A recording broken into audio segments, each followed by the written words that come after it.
காலையில எழுந்து வாசலை தெளிக்கிறேனோ இல்லையோ இந்த கவுண்டர் டாப்பை நல்லா தெளிச்சு க்ளீன் பண்ணிட்டு கையில கோலமாவை எடுக்கிறனோ இல்லையோ இந்த தோசை மாவை மட்டும் எடுத்துருவேன் இந்த Chinras. Hello guys, happy morning. இன்னைக்கு மார்னிங் காஃபி குறைப்போட முதல் நாள். ஸோ காலையிலேயே பீட்ரூட் ஜூஸ். இன்னைக்கு மார்னிங் பிரேக்ஃபாஸ்ட்க்கு ஹஸ்பண்டுக்கும் காஷ்னுக்கு எக் தோசை தான் போட்டு கொடுத்துருந்தேன். சில நாள் காலையில எந்திரிச்ச உடனே இன்னைக்கு விதவிதமா சமையல் பண்ணணும்னு தோணும். சில நாள் பாத்தீங்கன்னா எதுக்கு சமைக்கணும் அப்படின்னு தோணும். இன்னைக்கு அந்த 2வது நாள் தான் எதுக்கு சமைக்கிறோன்னே தெரியாம சமைச்சிட்டு இருந்தேன். குடும்ப பெண்ணா சிக்கனமா தான் இருக்கணும் அப்படிங்கிற மாதிரி காலையில தோசைக்கு வச்சிருந்த சட்னி மீதி வந்ததுனால அது வீணாக்க மனசு இல்லாம முட்டைகோஸ் கூடயே ஊத்தி முட்டைகோஸ் கூட்டும் ரெடி பண்ணியாச்சு. காஃபி குறைப்புன்னு தான் சொல்லியிருந்தேன். காஃபியே முழுமையா விடுறேன்னு சொல்லல.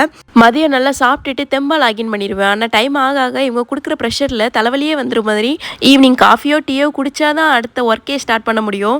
தர்பூசணி தான் வாங்கி வச்சிருந்தேன். ஆனால் இந்த வெயிலுக்கு அவ்வளோ தர்பூசணி சாப்பிடணும் போல இருக்கும். பாதி தர்பூசணி மேடம் வாயில தான் போயிருக்கும். இந்த சம்மர் சீசனில் ஐஸ்கிரீம் மோல்டுக்கு தான் நிறைய வேலை இருக்கும். இன்னைக்கு தர்பூசணி தான் ரெடி பண்ணி ஃப்ரீஸ் பண்ண வச்சிருந்தேன். நாளைக்கு பார்க்கலாம். பாய். தேங்க்ஸ் ஃபார் வாட்சிங்.